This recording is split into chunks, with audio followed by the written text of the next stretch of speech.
আসসালামু আলাইকুম। আশা করি সবাই ভালো আছেন। দীর্ঘদিন যাবত ভিডিও আপলোড দিতে পারি না সাধারণত ৪৬তম BCS এবং নিবন্ধন পরীক্ষার কারণে।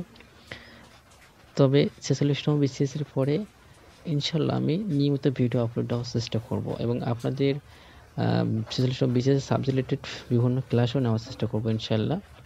তো আজকে মূলত কোনো বইয়ের রিভিউ দিতে আসিনি। আজকে মূলত একটা বই আনবক্সিং করব। মিশি পাবলিকেশন কর্তৃক প্রকাশিত মানচিত্রের সহজ পাঠ। ওনারা মূলত বইটি পাঠিয়েছিলেন আমাকে সুন্দরবন কুরিয়ার সার্ভিসে। বইটি একটু আগে নিয়ে আসলাম। এখন বইটি আনবক্সিং করব। আনবক্সিং করে আপনাদেরকে একটু দেখানোর চেষ্টা করব আসলে বইটি কেমন, এর ফার্স্ট লুকটা কেমন লাগে আপনাদেরকে। তো আনবক্সিং করতে একটু অসুবিধা হচ্ছে কারণ বামাতে ফোন আছে এবং ডানাতে কাউসিকের দিকে কাটতে একটু অসুবিধা হচ্ছে। তো মূলত বইটি আসলে ওনারা পাঠিয়েছিলেন রিভিউ করতে। এখন বই যদি ভালো মন্দ খারাপ দিক যাই থাকুক না কেন আমি আপনাদেরকে বলার চেষ্টা করব। তো ফার্স্ট লুক দেখেন যে আসলে বইটি কিন্তু অসাধারণ দেখতে ফার্স্ট লুকই।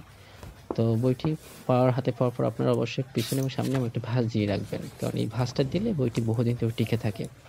প্রথমেই আপনার ইন্ডেক্স দেওয়া আছে, এরপর ভিতরে দেখেন বিভিন্ন মানচিত্র দেওয়া এবং সব মানচিত্রগুলো কিন্তু কালার প্রিন্ট করা এবং বইয়ের পিছনে আবার হচ্ছে আপনার একটা ভাঁজ দিয়ে নেবেন এবং দেখুন বিগত সালে প্রশ্ন দেওয়া আছে BCS এবং ভার্সিটি প্রশ্ন, মানে এই বই যেসব আলোচনা আছে সেই রিলেটেড যে প্রশ্নগুলো আসছে বিগত সালে সেই প্রশ্নগুলো দেওয়া আছে। বইটা দেখে ফার্স্ট লুকে ভালো লাগলো আমার, আলহামদুলিল্লাহ খুবই ভালো বই মনে হচ্ছে। এখন 2-3 দিন পড়ার পরে আপনাদের একটা রিভিউ দেওয়ার চেষ্টা করবো আসলে বইটি কেমন হবে। ধন্যবাদ সবাইকে, ভালো থাকবেন। আসসালামু আলাইকুম।